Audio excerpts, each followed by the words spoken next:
El Primero de la Mañana. Con Analía Soria y Claudio Ponce de León. Más escuchás, más te informás. Ayer por la tarde se agregó el séptimo columnista del espacio, ¿no? Y yo estoy mirando 1, 2, 3, 4, 5, 7, son todos varones.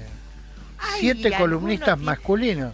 Alguno va a ser ahijado presidencial. Sí, algunos además es lobizón. ¿Te imaginas? Porque todos señores hechos. tenía la lista así, choqué, ¿cómo es que no hay una mujer acá? ¿Que no hay mujeres columnistas? Bueno, perdón, ¿yo qué soy? No, bueno, vos sos parte permanente del staff, sos co-conductora en algunos casos. Bueno, vamos a escuchar a uno de los columnistas más prestigiosos y por otra parte más antiguos que tiene el programa, como es el profesor Gastón Vibor. ¿Qué tal, Gastón? El gusto de escucharlo. ¿Cómo va? ¿Qué tal, Claudio? Buen día, Analía. Hola, buen día. Bueno, lo escuchamos con mucha atención. Bueno, hoy vamos a hablar un poco del feriado, del inminente feriado del 12 de octubre, ¿no? Del próximo sábado, un doble feriado, ¿no? A nivel local y a nivel nacional, y para conocer un poco, para que los oyentes conozcan o refresquen las razones de la implementación de esos feriados, tenemos que recurrir a la historia, ¿no? Obviamente. Está claro que en este caso, en este fin de semana, probablemente va a pasar como más desapercibido el sábado que el viernes, ¿no? Que el viernes mañana, que también es feriado. Seguro. El famoso día del puente, pero el feriado importante es el sábado, ¿no? Bueno, primero me voy a referir al feriado a nivel nacional, ¿no? Cuándo fue instituido y cuáles fueron las razones. Sabemos todos que el 12 de octubre es la fecha en el año 1492 cuando Colón llega a América, ¿no? Se produce el encuentro de estos mundos, ¿no? De Europa y la posteriormente llamada América. El asunto del feriado se remonta primero, tenemos que irnos hacia finales del siglo XIX a España. Para esa época todavía había algunos resabios del colonialismo español en América, ¿no? Puerto Rico y Cuba se independizan de España, en el caso de Cuba, inclusive después de una guerra, hacia el año 1898 aproximadamente, y quedaban todavía como resabios de las guerras por la independencia, o sea, la relación entre España y sus ex colonias, ¿no es cierto?, americanas no era la mejor, y España tenía la intención de empezar a reconstruir, a mejorar esas relaciones que habían sido dañadas, ¿cierto?, como consecuencia de las guerras por la independencia. En ese marco, en el año 1892, cuando se cumplieron 400 años de la llegada de Colón a América, se empieza a celebrar en España el Día de la Hispanidad, o Día de la Raza originalmente, ¿no? Después vira a Día de la Hispanidad, para hacer referencia justamente desde una mirada que buscaba tender lazos, tender puentes con España, con América, por todos por la lengua, la cultura, la religión, todo lo que implicó, ¿no es cierto?, ese encuentro, choque, ¿no? Acá hay dos miradas que después se van a poner muy de manifiesto, sobre todo más adelante. En el caso de esto ocurrió finalmente el 1915, instituye oficialmente como Día de la Raza España, ¿no? Puedo repetir después más tarde Día de la Hispanidad. Tenemos que acordarnos que inclusive en el caso de la Argentina, de alguna manera intentó también o le agradó, digamos, a los gobiernos ese acercamiento que proponía España. De hecho, vemos que cuando se celebra el centenario de la Revolución de Mayo en 1910, viene la infanta Isabel de España a participar de las celebraciones, y un dato interesante que es el tema del himno nacional. El himno nacional argentino, que era mucho más largo, tenía más estrofas, y había estrofas donde las cosas que se decían de España eran tremendas, ¿no? Así que bueno, se recortó el himno justamente a principios del siglo XX, antes de la celebración del centenario de la Revolución de Mayo, justamente para congraciarse de alguna manera con España, ¿no? Y ser receptivo a esa búsqueda de recuperar, si en algún momento lo hubo, esa hermandad.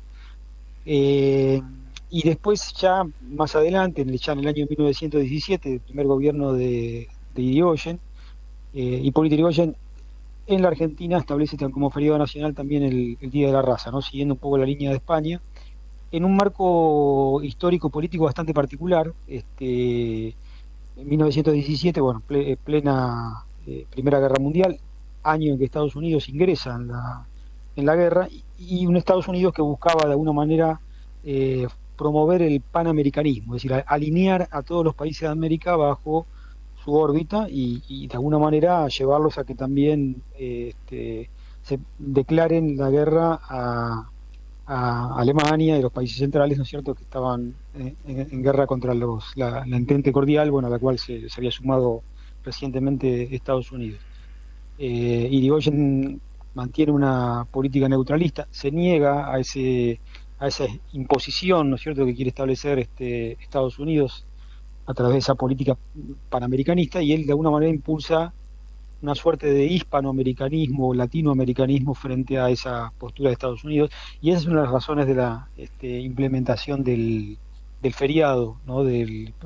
O la fiesta nacional del 12 de octubre, o feriado 12 de octubre, originalmente llamado Día de la Raza, no con un sentido peyorativo del término raza en ese momento, por lo menos no se entendía así, sino se entendía como justamente el encuentro, ¿no?, de los distintos grupos étnicos que se encontraron como consecuencia de ese encuentro que había sucedido en 1492, y obviamente había supuesto el contacto de cultura diferente de los aborígenes, de los europeos, y inclusive después de los africanos traídos a trabajar como esclavos a América.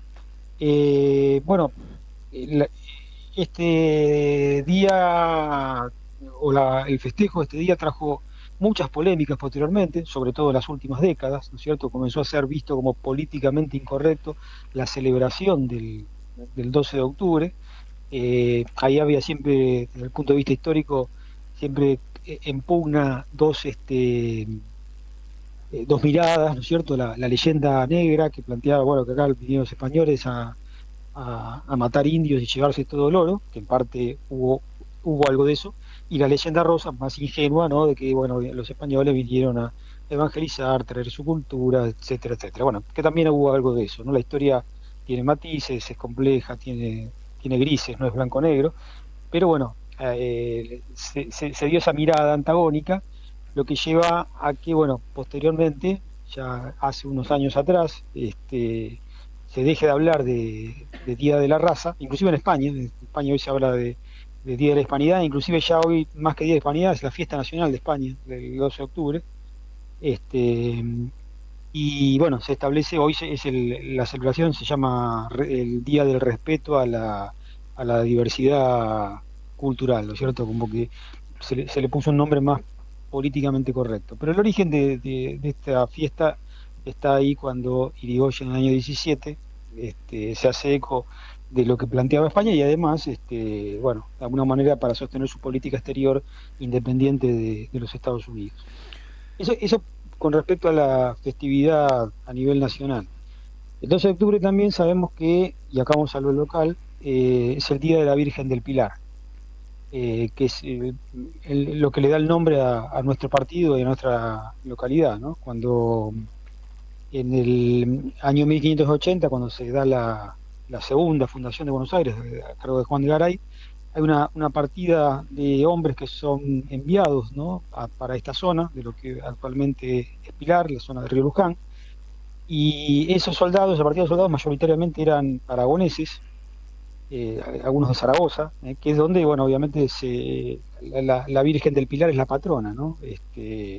Ellos habían traído una imagen de la Virgen del Pilar que es venerada en una casa de una pobladora cercana a la zona de Río Luján, que se llama María Cabezas, y y después se construye una pequeña capilla, ¿no? Donde se venera esa imagen, ¿no? Ubicada en lo que en ese momento se llamaba Luján Abajo, ¿no? La desembocadura del río Luján, ¿no? El Luján es el nombre que toma el río es por también un capitán español que enviado a la zona que había sido víctima de los aborígenes, ¿no? Y bueno, por supuesto, ¿sabes? Después, en principio esta población de Pilar dependía del Cabildo de Luján, hasta que bueno, adquiere su autonomía y bueno, al principio ese caserío se da en las cercanías de Río Luján y posteriormente, bueno, por las sucesivas inundaciones se traslada al emplazamiento actual. Pero bueno, el nombre Pilar se debe justamente a la veneración de esos soldados aragoneses a la imagen de la Virgen, que es patrona de Aragón y de su capital Zaragoza. Interesantísimo. Firmado Gastón Vibord. Gastón, le enviamos un saludo muy gentil como siempre y un buen fin de semana. Igualmente para ustedes, un abrazo, Claudio. Hasta cualquier momento. El primero de la mañana. 100% periodismo.